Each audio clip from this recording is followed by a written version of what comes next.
here to talk to you about Charlie Munger, and the most important talk that Charlie Munger's ever given. It is called The Psychology of Human Misjudgment, and it is the talk that I recommend the most if you're interested in Charlie Munger, or if you're just interested in understanding how people make decisions, cognitive biases, social psychology, becoming a better salesperson, becoming a better marketer, or just becoming a better person in general when it comes to making decisions. Let me know what you think. I read every comment. Leave a comment below. Don't forget to leave a like. Don't forget that this is a 6-star only episode that you're about to watch.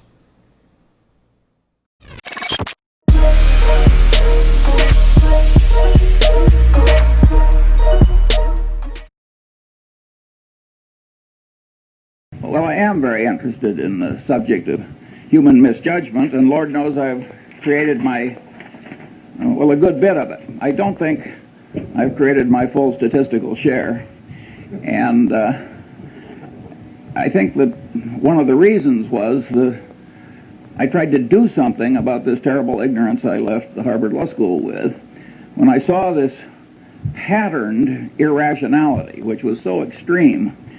And I had no theory or anything to deal with it, but I could see that it was extreme and I could see that it was patterned.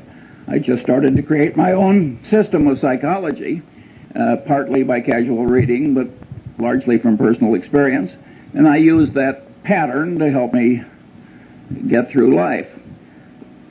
Fairly late in life, I stumbled into this book, Influence, by a psychologist named Bob Cialdini, who became a super tenured hotshot on a 2,000-person faculty at a very young age. And he wrote this book, which has now sold 300,000 copies, which is remarkable for it's an academic book aimed at a popular audience. And that filled in a lot of holes in my crude system. And when those holes had filled in, I thought I had a system that was a good working tool, and I'd like to share that one with you. And I came here because behavioral economics, how could economics not be behavioral? If it isn't behavioral, what the hell is it? I think it's fairly clear that all reality has to respect all other reality. If you come to inconsistencies, they have to be resolved. And so the idea of if there's anything valid in psychology, economics has to recognize it, and vice versa. So I think the people that are working on this fringe between economics and psychology are absolutely right to be there, and I think there's been plenty wrong over the years. Well, let me romp through as much of this list as I have time to get through. 24 standard causes of human misjudgment. First, under recognition of the power of what psychologists call reinforcement and economists call incentives. Well, you can say everybody knows that. Well, I think I've been in the top 5% of my age cohort all my life in understanding the power of incentives, and all my life I've underestimated it. And never a year passes but when I get some surprise that pushes my limit a little farther. So one of my favorite cases about the power of incentives is the Federal Express case, where heart and soul of the integrity of the system is that all the packages have to be shipped rapidly in one central location each night. And the system has no integrity if the whole shift can't be done fast. And Federal Express had one hell of a time getting the thing to work. And they tried moral suasion, they tried everything in the world, and finally somebody got the happy thought that they were paying the night shift by the hour, and that maybe if they paid them by the shift, the system would work better. And lo and behold, that solution worked. Early in the history of Xerox, Joe Wilson, who was then in the government, had to go back to Xerox because he couldn't understand how their better new machine was selling so poorly in relation to their older and inferior machine. Of course, when he got there, he found out that the commission arrangement with the salesman gave a tremendous incentive to the inferior machine. And here at Harvard, in the shadow of B.F. Skinner, there was a man who really was into reinforcement as a powerful thought, and You know, Skinner has lost his reputation in a lot of places, but if you were to analyze the entire history of experimental science at Harvard, he'd be in the top handful. His experiments were very ingenious, the results were counterintuitive, and they were important. It is not given to experimental science to do better. What gummed up Skinner's reputation is that he developed a case of what I always call man with a hammer syndrome. To the man with a hammer, every problem tends to look pretty much like a nail. And Skinner had one of the more extreme cases in the history of academia, and this syndrome doesn't exempt bright people. It's just a man with a hammer, and Skinner is an extreme example of that. And later, as I go down my list, let's go back and try and figure out why people like Skinner get man with a hammer syndrome. Incidentally, when I was at the Harvard Law School, there was a professor, naturally at Yale, who was derisively discussed at Harvard, and they used to say, "Poor old Blanchard, he thinks declaratory judgments will cure cancer." And that's the way Skinner got. And not only that, he got he was literary. And he scorned opponents who had any different way of thinking or thought anything else was important. This is not a way to make a lasting reputation if the other people turn out to also be doing something important. My second factor is simple psychological denial. This first really hit me between the eyes when a friend of our family had a super athlete, super student son who flew off a carrier in the North Atlantic and never came back. And his mother, who was a very sane woman, just never believed he was dead. And of course, if you turn on the television, you find the mothers of the most obvious criminals that man could ever diagnose, and they all think their sons are innocent. Simple psychological denial. The reality is too painful to bear, so you just distort it until it's bearable. We all do that to some extent, and it's a common psychological misjudgment that causes terrible problems. Third, incentive-caused bias, both in one's own mind and that of one's trusted advisor, where it creates what economists call agency costs. Here, my early experience was a doctor who sent bushel baskets full of normal gallbladders down to the pathology lab in a leading hospital in Lincoln, Nebraska. And with that quality control for which community hospitals are famous, about 5 years after he should have been removed from the staff, he was.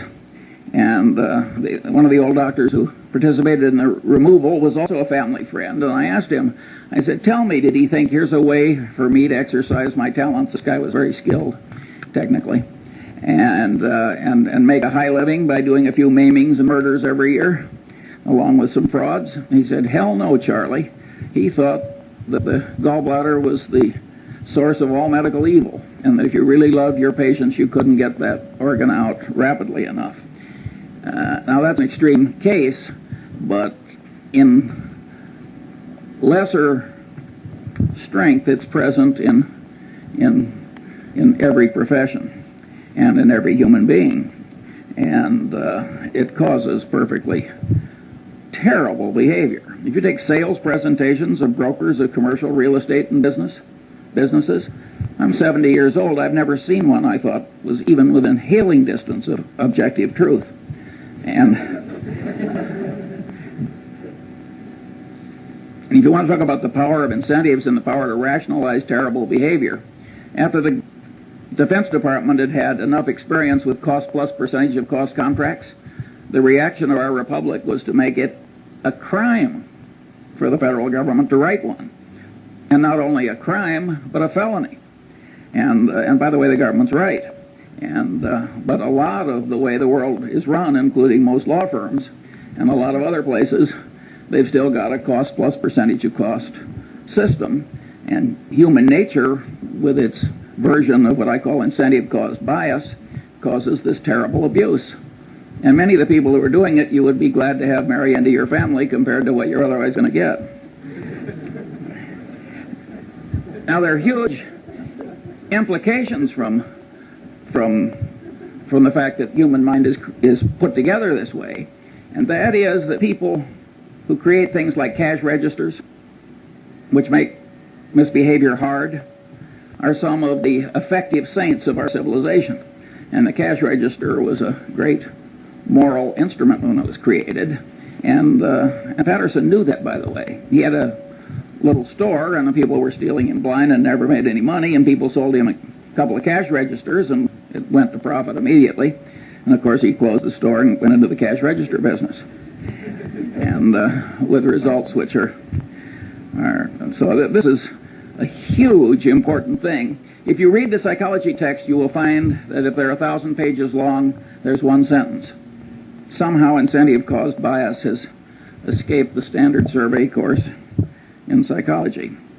Fourth, and this is a superpower in error-causing psychological tendency, bias from consistency and commitment tendency, including the tendency to avoid or promptly resolve cognitive dissonance, includes the self-confirmation tendency of all conclusions, particularly expressed conclusions, and with a special persistence for conclusions that are hard-won.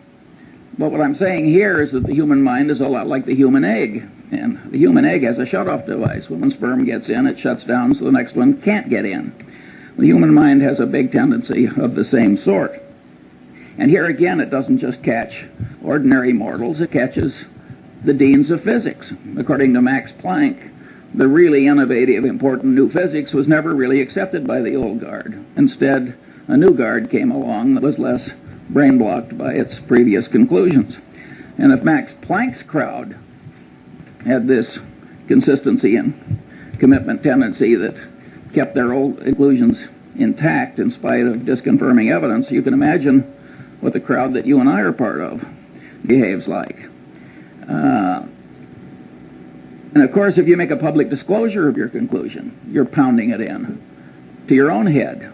Many of these students that are screaming at us, they aren't convincing us, but they're forming mental chains for themselves, because what they're shouting out, they're pounding in. And I think educational institutions that create a climate where too much of that goes on are, in a fundamental sense, they're irresponsible institutions. It's very important to not put your brain in chains too young by what you shout out. And all these things like painful qualifying and initiation rituals, and all those things pound in your commitments and your ideas. And the Chinese brainwashing system, which was for war prisoners, which was way better than anybody else's, they maneuvered people into making tiny little commitments and declarations, and then they'd slowly build. That worked way better than torture. Sixth, bias from Pavlovian association, misconstruing past correlation as a reliable basis for decision making. I never took a course in psychology or economics either, for that matter, but I did learn about Pavlov in high school biology, and the way they taught it, so the dog salivated when the bell rang. So what? Nobody made the least effort to tie that to the wide world. Well, the truth of the matter is that Pavlovian association is an enormously powerful psychological force in the daily life of all of us. And indeed, in economics, we wouldn't have money without the role of so-called secondary reinforcement, which is a pure psychological phenomenon demonstrated in the laboratory. Practically, I'd say 3/4 of advertising works on pure Pavlov. I mean, think how pure association works. Take Coca-Cola Company, we're the biggest shareholder. They want to be associated with every wonderful image. Heroics in the Olympics, wonderful music, you name it. They don't want to be associated with presidents' funerals and so forth. When have you seen a Coca-Cola ad? And the association really works. And all these psychological tendencies work largely or entirely on a subconscious level, which makes them very insidious. Then you've got Persian messenger syndrome. The Persians really did kill the messenger who brought the bad news. You think that is dead? I mean, you should have seen Bill Paley in his last 20 years. He didn't hear one damn thing he didn't want to hear. People knew that it was bad for the messenger to bring Bill Paley things he didn't want to hear. Well, that means that the leader gets in a cocoon of unreality.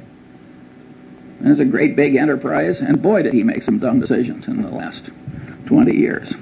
And no, Persian messenger syndrome is alive and well. When I saw some years ago Arco and Exxon arguing over a few hundred millions of ambiguity in their North Slope treaties before a Superior Court judge in Texas with armies of lawyers and experts on each side. Now, this is a Mad Hatter's Tea Party. Two engineering-style companies can't resolve some ambiguity without spending tens of millions of dollars in some Texas Superior Court. In my opinion, what happens is that nobody wants to bring the bad news to the executives up the line. That here's a few $100 million you thought you had that you don't. And it's much safer to act like the Persian messenger who goes away to hide rather than bring home the news of the battle lost. Talking about economics, you get a very interesting phenomenon that I've seen over and over again in a long life. You've got two products. Suppose they're complex technical product.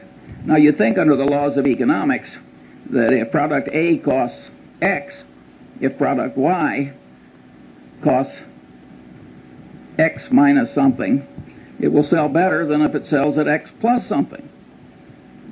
But that's not so. In many cases, when you raise the price of the alternative product, it'll get a larger market share than it would when you make it lower than your competitor's product. That's because the bell, a Pavlovian bell, ordinarily there's a correlation between price and value. You have an information inefficiency. And so when you raise the price, the sales go up relative to your competitor. That happens again and again and again. It's a pure Pavlovian phenomenon, and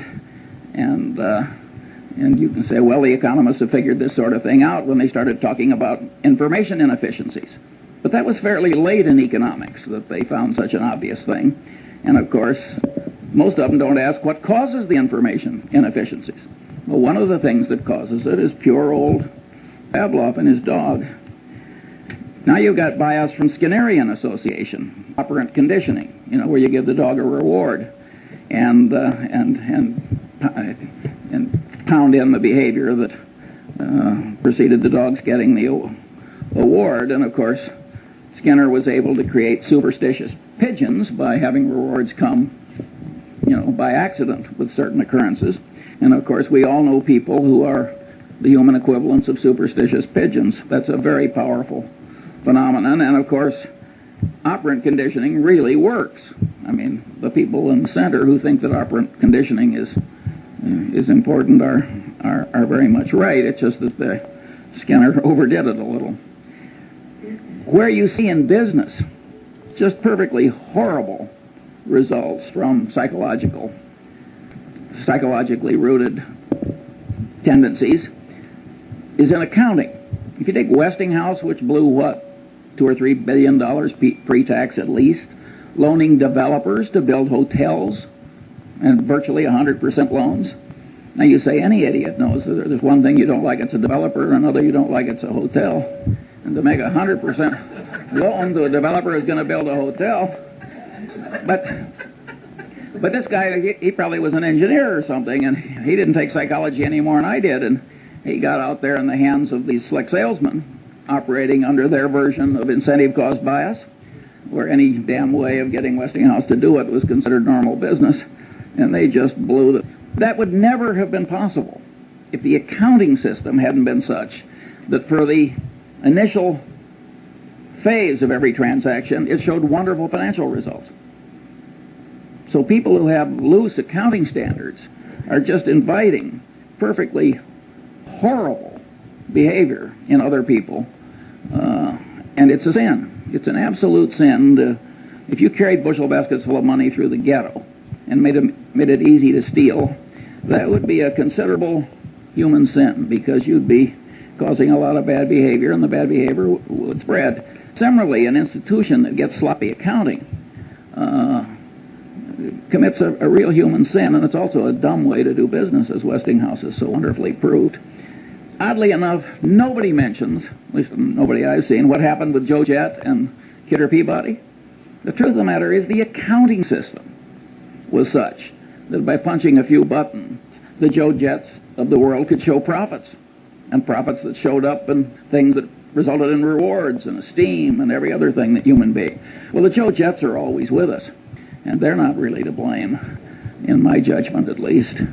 But that bastard who created that foolish accounting system, who, so far as I know, has not been flayed alive, ought to be. Seventh, bias from reciprocation tendency, including the tendency of one in a role to act as other persons expect. Well, here again, Cialdini does a magnificent job at this, and you're all going to be given a copy of Cialdini's book. And if you have half as much sense as I think you do, you will immediately order copies for all of your children and several of your friends. You will never make a better investment. It is so easy to be a patsy for what he calls the compliance practitioners of this life. And but at any rate, reciprocation tendency is a very, very powerful phenomenon, and Cialdini demonstrated this by running around a campus, and he asked people to take juvenile delinquents to the zoo. And it was a campus, and so 1 in 6 actually agreed to do it. And after he'd accumulated the statistical output, he went around on the same campus and he asked other people, he said, gee, would you devote 2 afternoons a week to taking juvenile delinquents somewhere and suffering greatly yourself to help them? And there he got 100% of the people to say no. But after he'd made the first request, he backed off a little. He said, well, would you at least take them to the zoo 1 afternoon? He raised the compliance rate from 1/3 to 1/2. He got 3 times the success by just going through the little ask for a lot and back off. Now, if the human mind on a subconscious level can be manipulated that way, and you don't know it, well, I always use the phrase, you're like a one-legged man in an ass-kicking contest. You are really giving a lot of quarter to the external world that you can't afford to give. And on this so-called role theory, where you tend to act in the way that other people expect, that's reciprocation, if you think about the way society is organized. And a guy named Zimbardo had people at Stanford divide into 2 pieces. One were the guards and the other were the prisoners. And they started acting out roles as people expected. He had to stop the experiment after about 5 days. He was getting into human misery and breakdown and pathological behavior. I mean, it was awesome. However, Zimbardo is greatly misinterpreted. It's not just reciprocation tendency and role theory that caused that. It's consistency and commitment tendency. Each person, as he acted as a guard or a prisoner, the action itself was pounding in the idea.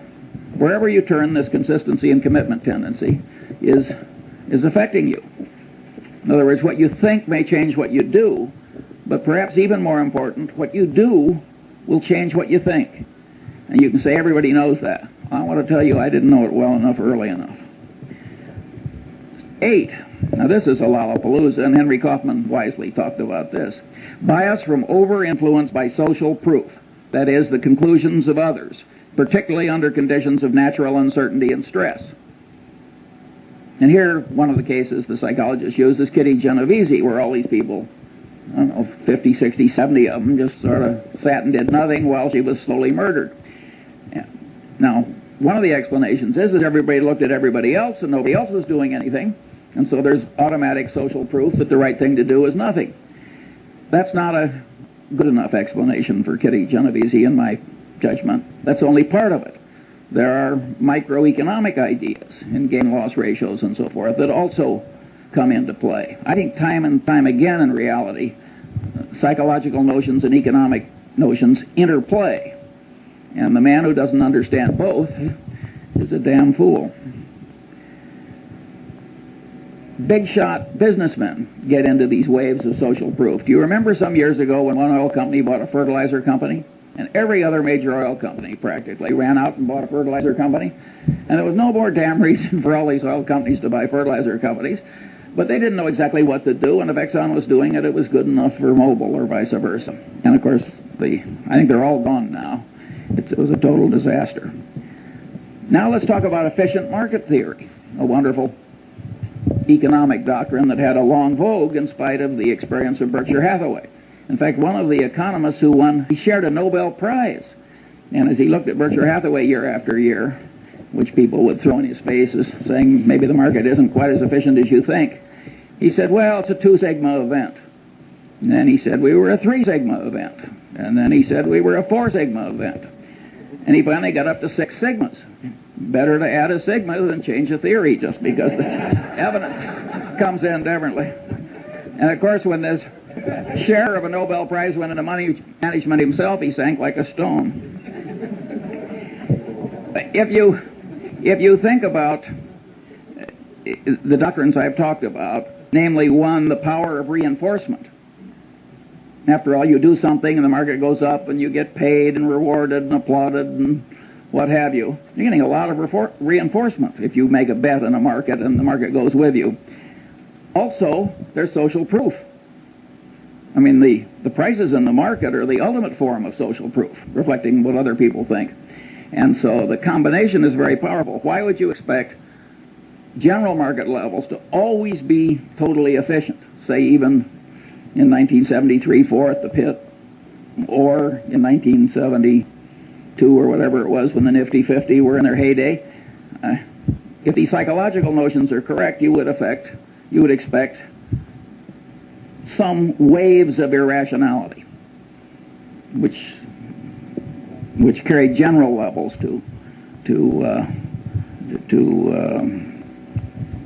so they're inconsistent with reason.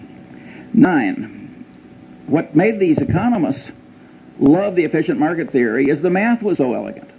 And after all, math was what they'd learned to do. The man with a hammer, every problem tends to look pretty much like a nail. The alternative truth was a little messy. And they'd forgotten the great economist Keynes, whom I think said, better to be roughly right than precisely wrong. 9, bias from contrast caused distortions of sensation, perception, and cognition. Here, the great experiment that Cialdini does in his class is he takes 3 buckets of water. One's hot, one's cold, and one's room temperature. He has the student stick his left hand in the hot water and his right hand in the cold water. Then he has them remove the hands and put them both in the room temperature bucket. And of course, with both hands in the same bucket of water, one seems hot and the other seems cold, because the sensation apparatus of man is over-influenced by contrast. It has no absolute scale. It's got a contrast scale in it. And it's a scale with quantum effects in it, too. It takes a certain percentage change before it's noticed. Maybe you've had a magician remove your watch. I certainly have, without your noticing it. It's the same thing. He's taking advantage of your contrast type troubles in your sensory apparatus. But here the great truth is that cognition mimics sensation, and the cognition manipulators mimic the watch removing magician. In other words, people are manipulating you all day long on this contrast phenomenon. Cialdini cites the case of the real estate broker, and you got the rube that's been transferred into your town, and the first thing you do is you take the rube out to 2 of the most awful overpriced houses you've ever seen. And then you take the rube to some moderately overpriced house, and then you stick them. And it works pretty well, which is why the real estate salesmen do it. And it's always going to work. And the accidents of life can do this to you, and it can ruin your life. In my generation, when women lived at home until they got married, I saw some perfectly terrible marriages made by highly desirable women because they lived in terrible homes. And I've seen some terrible second marriages which were made because there were slight improvements over an even worse first marriage. And you think you're immune from these things and you laugh, and I want to tell you, you aren't. And my favorite analogy, I can't vouch for the accuracy of. I have this worthless friend I like to play bridge with, and he's a total intellectual amateur that lives on inherited money. But he told me once something I really enjoyed hearing. He said, Charlie, he says, if you throw a frog into very hot water, the frog will jump out. But if you put the frog in room temperature water and just slowly heat the water up, the frog will die there. Now, I don't know whether that's true about a frog, but it sure as hell true about many of the businessmen I know. And there again, it is the contrast phenomenon. These are hotshot, high-powered people. I mean, these are not fools. If it comes to you in small pieces, you're likely to miss. So you have to, if you're going to be a person of good judgment, you have to do something about this warp in your head where it's so misled by mere contrast. Bias from over-influence by authority. Well, here the Milgram Experiment, as it's caused, I think there have been 1,600 psychological papers written about Milgram. And he had a person posing as an authority figure, trick ordinary people into giving what they had every reason to expect was heavy torture by electric shock to perfectly innocent fellow citizens. And the experiment has been, he was trying to show that why Hitler succeeded and a few other things. And so this really caught the fancy of the world. Partly it's so politically correct.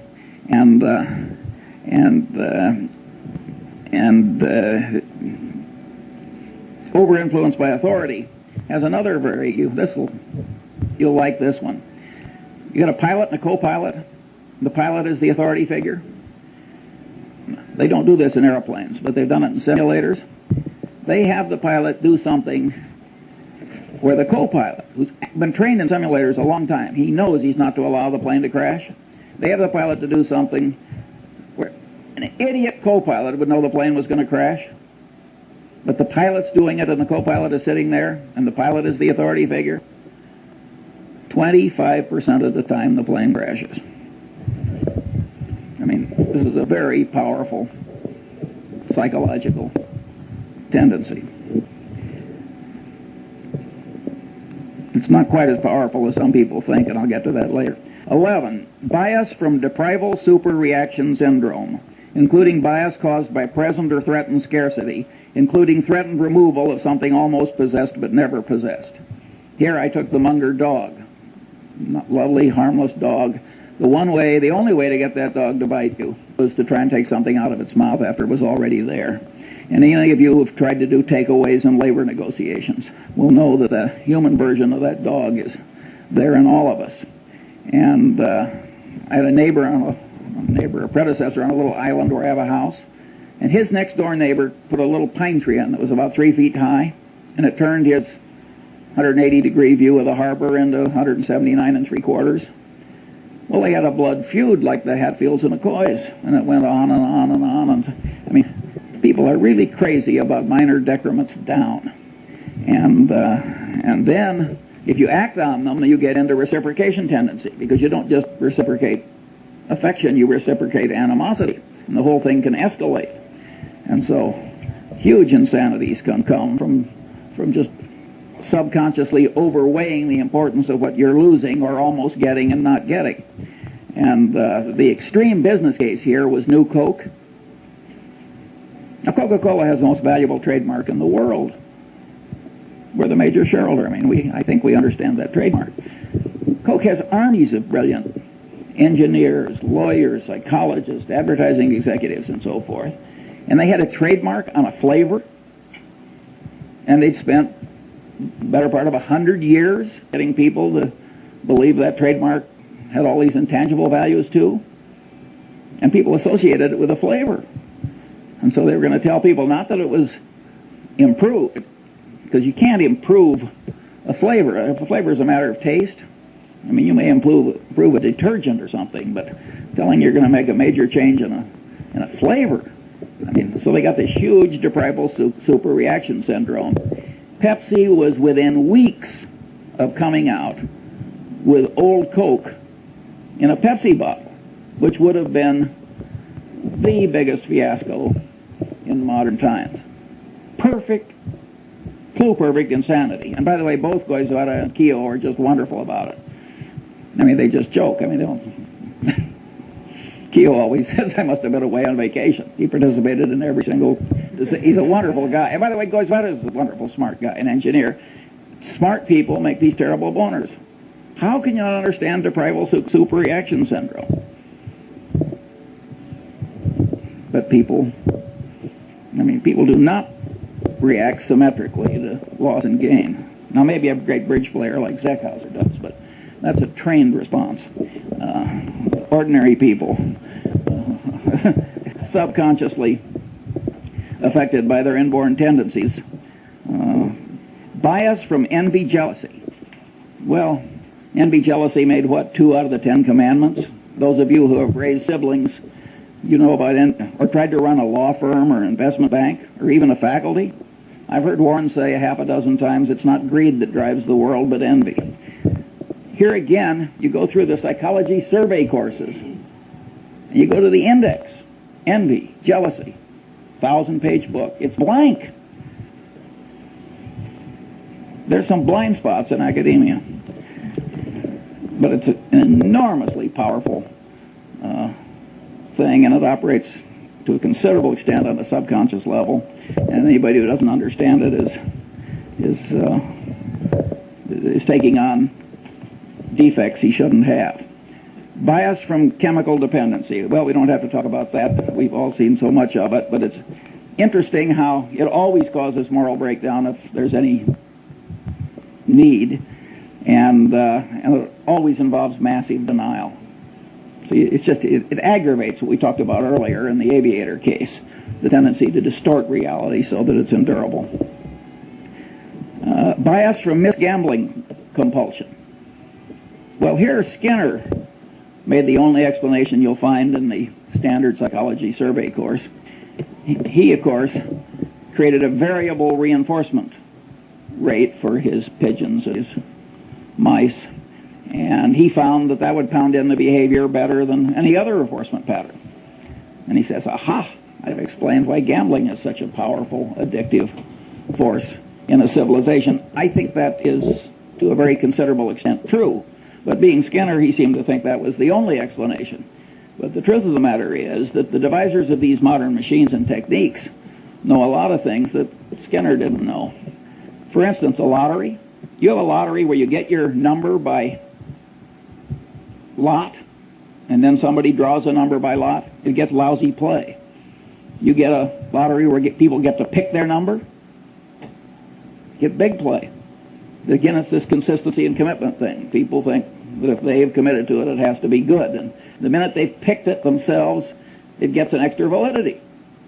After all, they thought it and they acted on it. And then if you take slot machines, you get bar, lemon. And it happens again and again and again. You get all these near misses. Well, that's deprival superreaction syndrome. And boy, do the people who create the machines understand human psychology. And if you got, for the high IQ crowd, they've got poker machines where you make choices. So you can play blackjack, so to speak, with the machine. It's wonderful what we've done with our computers to ruin a civilization. And but at any rate, misgambling compulsion is a very, very powerful and important thing. Look at what's happening to our country. Every Indian reservation, every river town, and look at the people who are ruined by it with the aid of their stockbrokers and others. And again, if you look in the standard textbook of psychology, you'll find practically nothing on it except maybe one sentence talking about Skinner's rats. That is not an adequate coverage of the subject. Bias from liking distortion, including the tendency to especially like oneself, one's own kind, and one's own idea structures, and the tendency to be especially susceptible to being misled by someone liked. Disliking distortion, bias from that. The reciprocal of liking distortion, and the tendency not to learn appropriately from someone disliked. Well, here again we've got hugely powerful tendencies, and if you look at the wars in part of the Harvard Law School as we sit here, you can see that very brilliant people get into this almost pathological behavior. And these are very, very powerful, basic, subconscious psychological tendencies, or at least partly subconscious. Now let's get back to B.F. Skinner, man with a hammer syndrome revisited.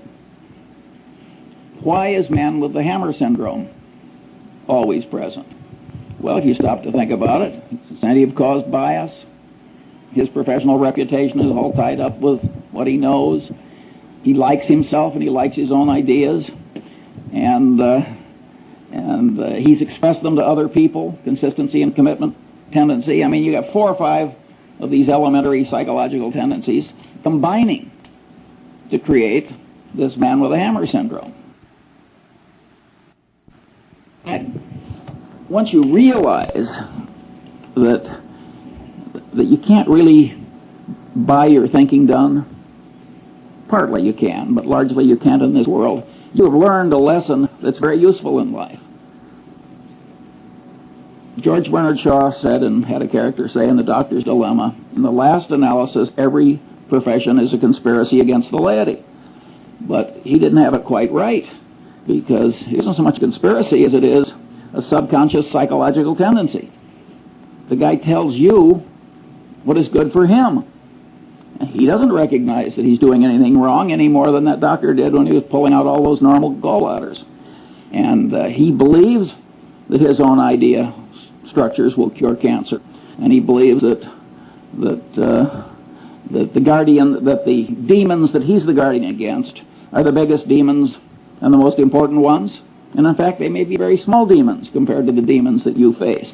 So you're getting your advice in this world from your paid advisor with this huge load of ghastly bias. And woe to you. There are only 2 ways to handle it.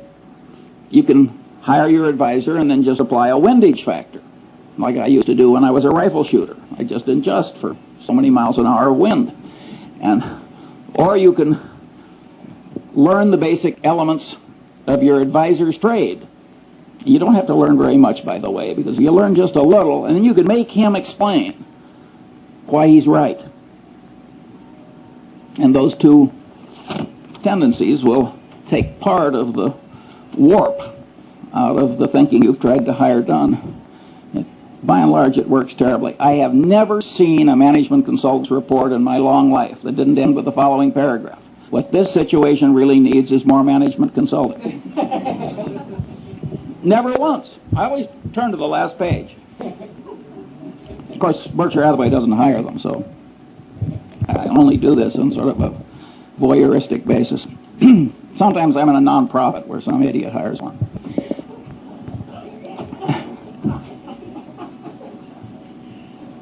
"17.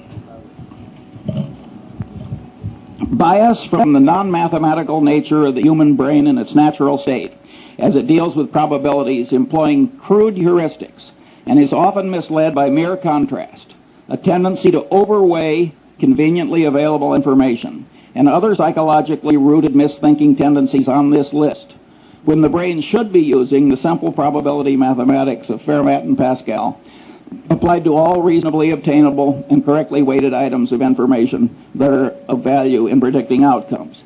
The right way to think is the way Zeckhauser plays bridge. It's just that simple. And your brain doesn't naturally know how to think the way Zeckhauser knows how to play bridge. Now, you notice I put in that availability thing, and there I'm mimicking some very eminent psychologists, Kahneman, I hope I pronounced that right, and Tversky, who raised the idea of availability to a whole heuristic of misjudgment. And, they are very substantially right. I mean, ask the Coca-Cola Company, which has raised availability to a secular religion, if availability changes behavior. You will drink a hell of a lot more Coke if it's always available. I mean, availability does change behavior and cognition. Nonetheless, even though I recognize that and applaud Tversky and Kahneman, I don't like it for my personal system, except as part of a greater subsystem, which is you got to think the way Zeckhauser plays the bridge. It isn't just the lack of availability that distorts your judgment. All the things on this list distort judgment. And I want to train myself to kind of mentally run down the list instead of just jumping on availability. So that's why I state it the way I do. In a sense, these psychological tendencies make things unavailable. Because if you quickly jump to one thing, and then because you've jumped to it, the consistency and commitment tendency makes you lock in, boom, that's error number one. Or if something is very vivid, which I'm going to come to next, that will really pound in. And the reason that the thing that really matters is now unavailable, and what's extra vivid wins is, I mean, the extra vividness creates the unavailability. So I think it's much better to have a whole list of things that cause you to be less like Zeckhauser than it is just to jump on one factor. Here, I think we should discuss John Gutfriend. This is a very interesting human example which will be taught in every decent professional school for at least a full generation. Gutfriend has a trusted employee, and it comes to light, not through confession, but by accident, that the trusted employee has lied like hell to the government and manipulated the accounting system, and it was really equivalent to forgery. And the man immediately says, "I've never done it before, I'll never do it again, it was an isolated example."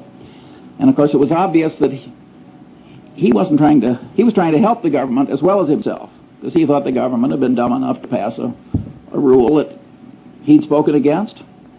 And after all, if a government's not going to pay attention to a bond trader at Solomon, what kind of a government can it be? But at any rate, and this guy has been part of a little clique that has made, way over $1 billion for Solomon in the very recent past.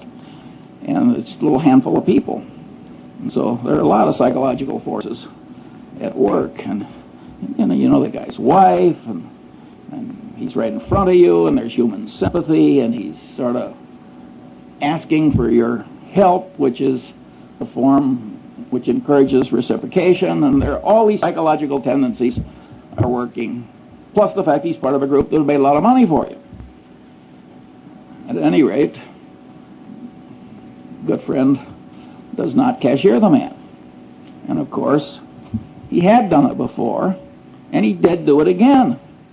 Well, now you look as though you almost wanted him to do it again. Or God knows what you look like, but it isn't good. And that simple decision destroyed John Gutfriend. And it's so easy to do. Now let's think it through like the bridge player, like Zeckhauser. You find an isolated example of a little old lady in the Seas Candy Company, one of our subsidiaries, getting into the till.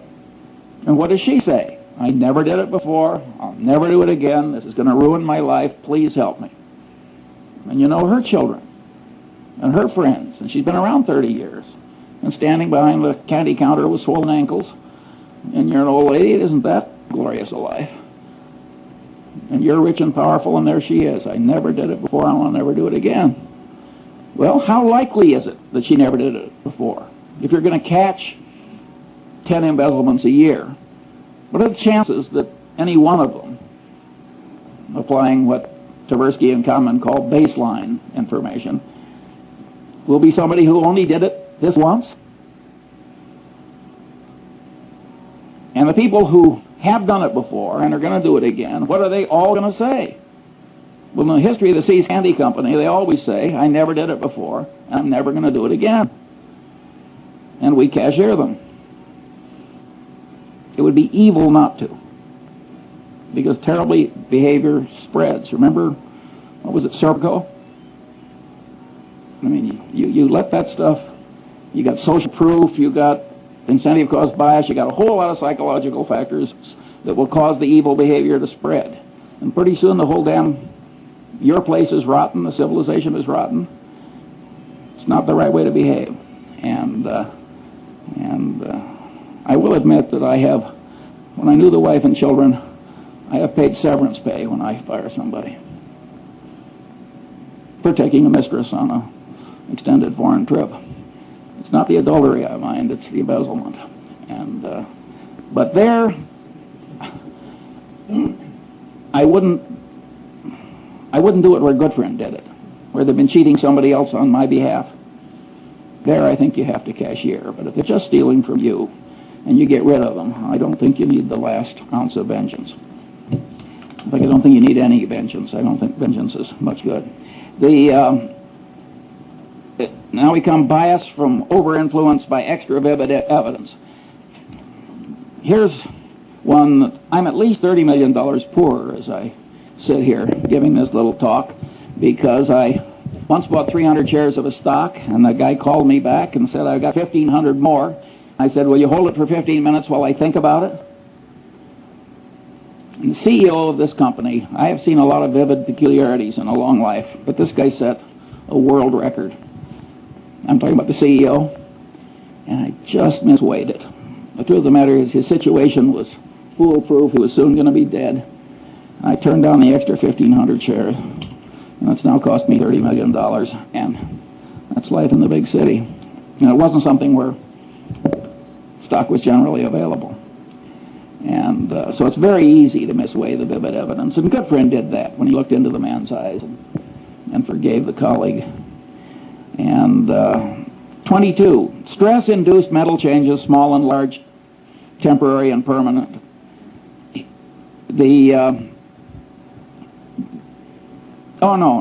I've skipped one.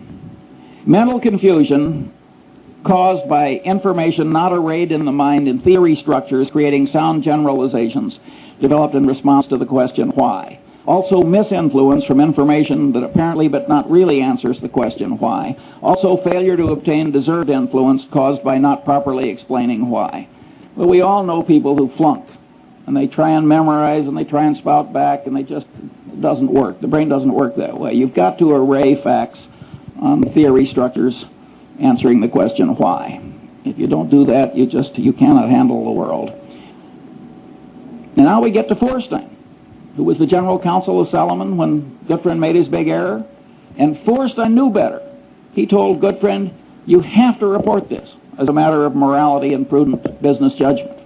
He said, it's probably not illegal, there's probably no legal duty to do it, but you have to do it as a matter of prudent conduct and proper dealing with your main customer. And he said that to Goodfriend on at least 2 or 3 occasions, and he stopped.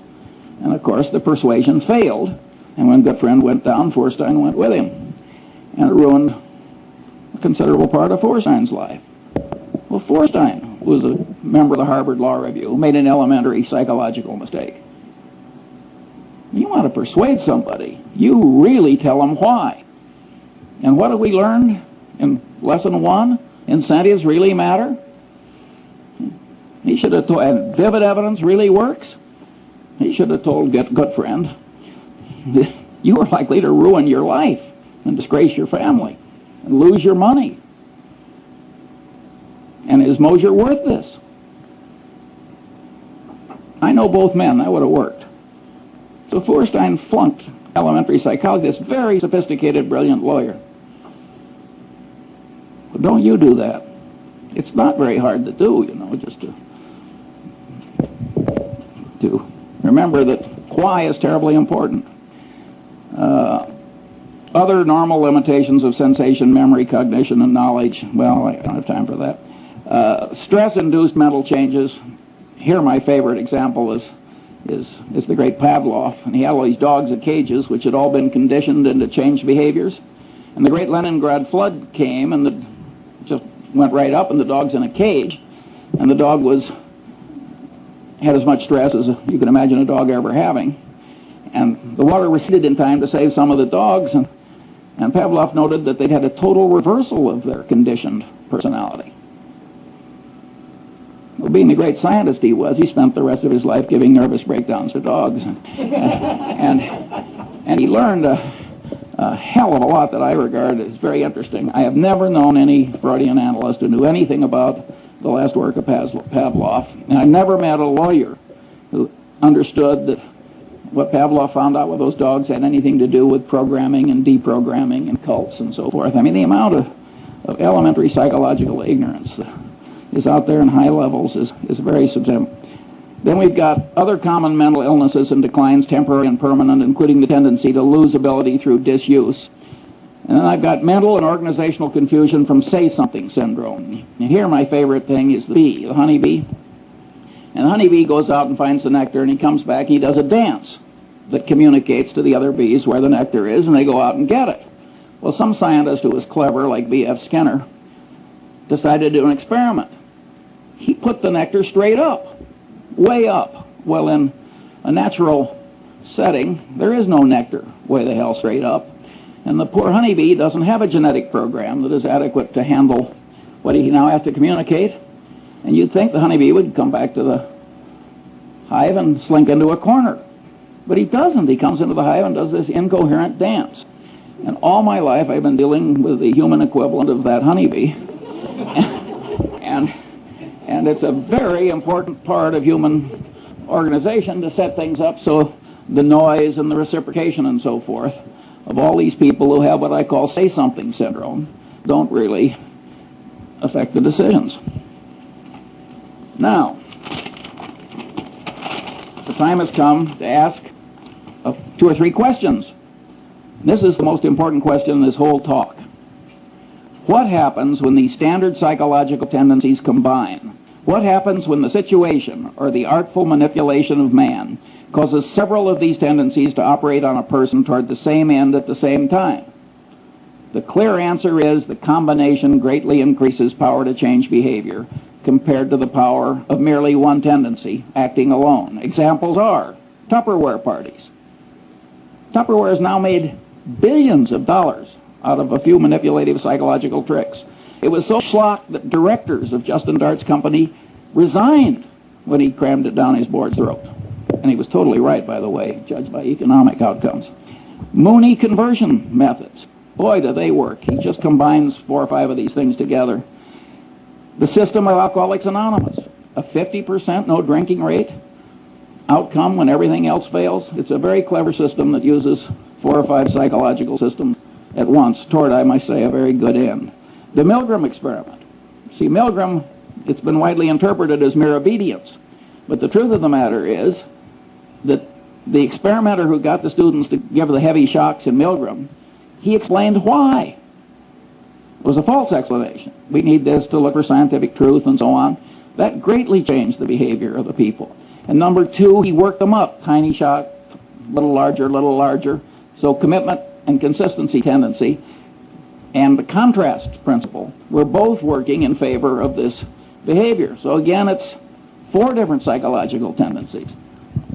That's when you get these Lollapalooza effects. You will almost always find 4 or 5 of these things working together. When I was young, there was a whodunit hero who always said, cherchez la femme. And what you should search for in life is the combination, because the combination is likely to do you in. Or if you're the inventor of Tupperware parties, it's likely to make you enormously rich if you can stand shaving when you do it. Then one of my favorite cases is the Mcdonald Douglas Airliner evacuation disaster. The government requires that airliners pass a bunch of tests. One of them is evacuation. Get everybody out, I think it's 90 seconds or something like that. It's some short period of time. The government has rules, make it very realistic, so on and so on. You can't select nothing but 20-year-old athletes to evacuate your airliner. So McDonnell Douglas schedules one of these things in a hangar, and they make the hangar dark, and the concrete floor is 25 feet down, and they got these little rubber chutes, and they got all these old people, and they ring the bell, and they all rush out, and in the morning, when the first test is done, they create, 20 terrible injuries that will go off to hospitals. And of course, they scheduled another one for the afternoon. By the way, they didn't meet the time schedule either, in addition to causing all the injuries. Well, so what do? They do it again in the afternoon. Now they create 20 more injuries and 1 case of a severed spinal column with permanent unfixable paralysis. These are engineers, these are brilliant people, this is thought through in a big bureaucracy. Again, it's a combination of a tendency. Authorities told you to do it. He told you to make it realistic. You've decided to do it. You've decided to do it twice. Incentive cost bias. If you pass, you save a lot of money. You've got to jump this hurdle before you can sell your new airliner. Again, 3, 4, 5 of these things work together, and it turns human brains into mush. And maybe you think this doesn't happen in picking investments? If so, you're living in a different world than I am. Finally, the open outcry auction. The open outcry auction is just made to turn the brain into mush. You get social proof, the other guy is bidding, you get reciprocation tendency, you get deprival superreaction syndrome, the thing is going away. I mean, it's just absolutely designed to manipulate people into idiotic behavior. Finally, the institution of the board of directors of a major human American company. Well, the top guy is sitting there, he's an authority figure. He's doing asinine things. You look around the board, nobody else is objecting. Social proof, it's okay. Reciprocation tendency, he's raising the director's fees every year. He's flying you around in the corporate airplane to look at interesting plants or whatever the hell they do. And you go. And you really get extreme dysfunction as a corrective decision-making body in the typical American board of directors. They only act, again, the power of incentives, they only act when it gets so bad that it starts reflecting, making them look foolish or threatening legal liability to them. That's Munger's rule. I mean, there are occasional things that don't follow Munger's rule, but by and large, the board of directors is a very ineffective corrector if the top guy is a little nuts, which of course frequently happens. The second question. Isn't this list of standard psychological tendencies improperly tautological compared with the system of Euclid? That is, aren't there overlaps, and can't some items on the list be derived from combinations of other items? The answer to that is plainly yes. 3. What good is in the practical world is the thought system indicated by the list? Isn't practical benefit prevented because these psychological tendencies are programmed into the human mind by broad evolution, so we can't get rid of them? Broad evolution, I mean the combination of genetic and cultural evolution, but mostly genetic. Well, the answer is the tendencies are partly good, and indeed probably much more good than bad, otherwise they wouldn't be there. By and large, these rules of thumb have worked pretty well for man given his limited mental capacity, and that's why they were programmed in by broad evolution. At any rate, they can't be simply washed out automatically, and they shouldn't be. Nonetheless, the psychological thought system described is very useful in spreading wisdom and good conduct when one understands it and uses it constructively. Here are some examples. Karl Braun's communication practices. He designed oil refineries with spectacular skill and integrity. He had a very simple rule. Remember I said why is important? You got fired in the Braun Company. You had to have 5 W's. You had to tell who what you wanted to do, where and when, and you had to tell him why. And if you wrote a communication and left out the why, you got fired. Because Braun knew. It's complicated building an oil refinery. It can blow up, all kinds of things happen. And he knew that his communication system worked better if you always told him why. That's a simple discipline, and boy does it work. 2, the use of simulators in pilot training. Here again, abilities attenuate with disuse. Well, the simulator is God's gift because you can keep them fresh. The system of Alcoholics Anonymous. That's certainly a constructive use of somebody understanding psychological tendencies. I think they just blundered into it, as a matter of fact. So you can regard it as kind of an evolutionary outcome. But just because they blundered into it doesn't mean you can't invent its equivalent when you need it for a good purpose. Clinical training in medical schools. Here's a profoundly correct way of understanding psychology. The standard practice is watch one, do one, teach one. Boy, does that pound in what you want pounded in. Again, the consistency and commitment tendency. And that is a profoundly correct way to teach clinical medicine. The rules of the U.S. Constitutional Convention. Totally secret, no vote until the final vote, then just one vote on the whole Constitution. Very clever psychological rules. And if they had a different procedure, everybody would have been pushed into a corner by his own pronouncements and his own oratory and his own, and no recorded votes until the last one. And they got it through by a whisker with those wise rules. We wouldn't have had the Constitution if our forefathers hadn't been so psychologically acute. And look at the crowd we got now. 6, the use of Granny's rule. I love this. One of the psychologists who works with the center gets paid a fortune running around America, and he teaches executives to manipulate themselves.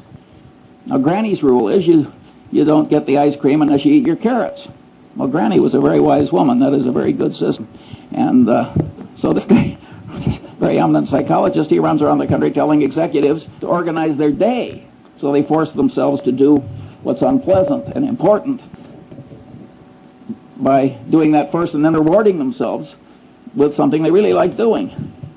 He is profoundly correct. 7, the Harvard Business School's emphasis on decision trees. When I was young and foolish, I used to laugh at the Harvard Business School. I said, they're teaching 28-year-old people that high school algebra works in real life. We're talking about elementary probability. But later I wised up and I realized that it was very important that they do that, and better late than never. 8, the use of postmortems at Johnson & Johnson. At most corporations, if you make an acquisition and it works out to be a disaster, all the paperwork and presentations that caused the dumb acquisition to be made are quickly forgotten. You got denial, you got everything in the world. You got Pavlovian association tendency. Nobody wants to even be associated with the damn thing or even mention it. Johnson & Johnson, they make everybody revisit their old acquisitions and wade through the presentations. That is a very smart thing to do. And by the way, I do the same thing routinely. 9, the great example of Charles Darwin is he avoided confirmation bias. Darwin probably changed my life because I'm a biography nut.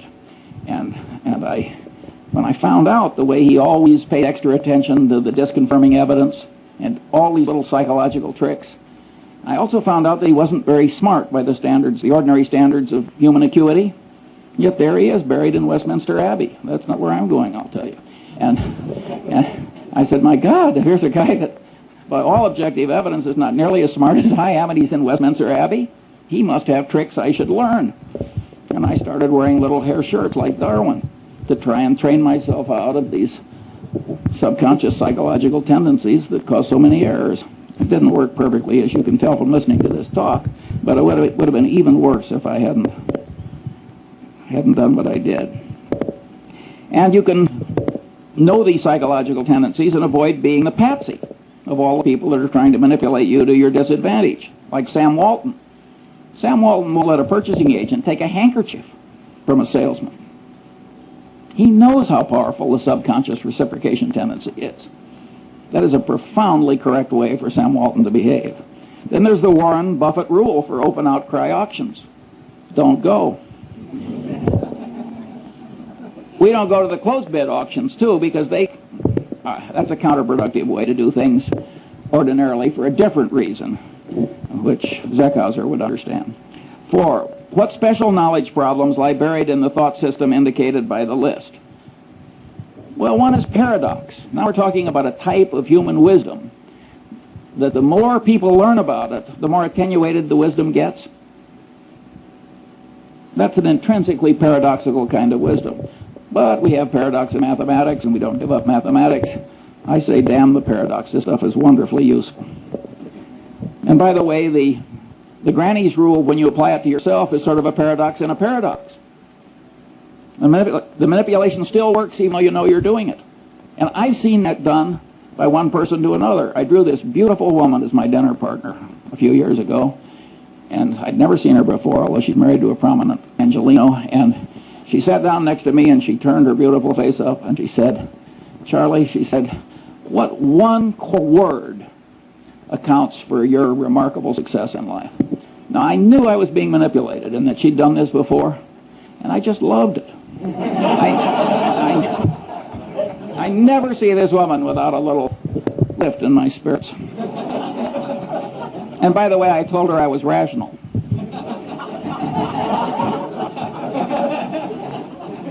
You'll have to judge yourself whether that's true. I may be demonstrating some psychological tendency I hadn't planned on demonstrating. How should the best parts of psychology and economics interrelate in an enlightened economist's mind? 2 views. That's the thermodynamics model. You can't derive thermodynamics from Newtonian gravity and laws of mechanics, even though it's a lot of little particles interacting.